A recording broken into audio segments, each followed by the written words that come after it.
Okay, so in this lecture, we'll talk about the various use cases that are supported by Ollama. Now, the thing is that if you are already aware of the capabilities of generative AI systems or ChatGPT as such, they are quite similar or pretty similar for Ollama.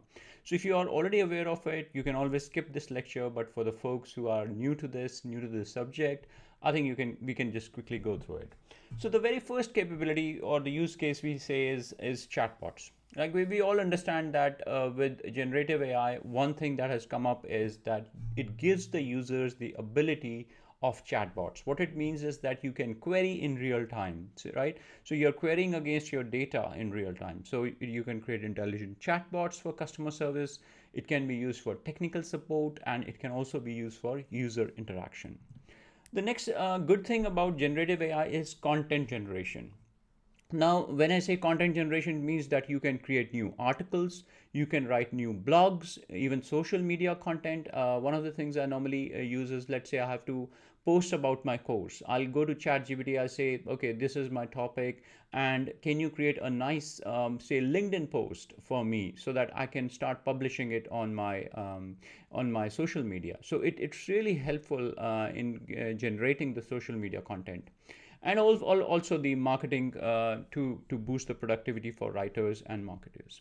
Then the good thing about these systems is they provide language translation as well. Something what you normally use Google for, right? You would go to Google Translate, but these are really good because they have really developed and improved the machine translation tools for accurate and contextually appropriate translation. Because that's the beauty of these systems. I tell you that they understand the context. Now, I always give examples in my previous courses as well, that they understand the difference between the bank of a river, and money in the bank, right? That's the beauty because they understand the context.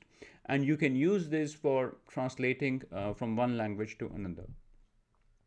Another quite important thing is sentiment analysis. So what it means is that whether the users are having a positive sentiment or they are having a negative sentiment, right? This normally comes up based on the reviews, right? You look at the feedback, reviews, social media posts. From there, you will actually come to know whether what are your products which are doing well, which are the products the users don't like. So these sentiment analysis kind of things can easily be done with Ollama, or you can say generative AI systems or LLMs. Then we also talk about personalized recommendations. So this is something like even with Udemy, you would have seen that it actually gives you for different courses, right? So Udemy will give you for different courses. The recommendation engine works like that. Or even like when you go to Netflix, you'll see that it gives you certain titles that, hey, you watched a previous title, why don't you watch this title? So this is the way the recommendation engines work, because they are looking at your patterns, and based on that they are giving you the predictions.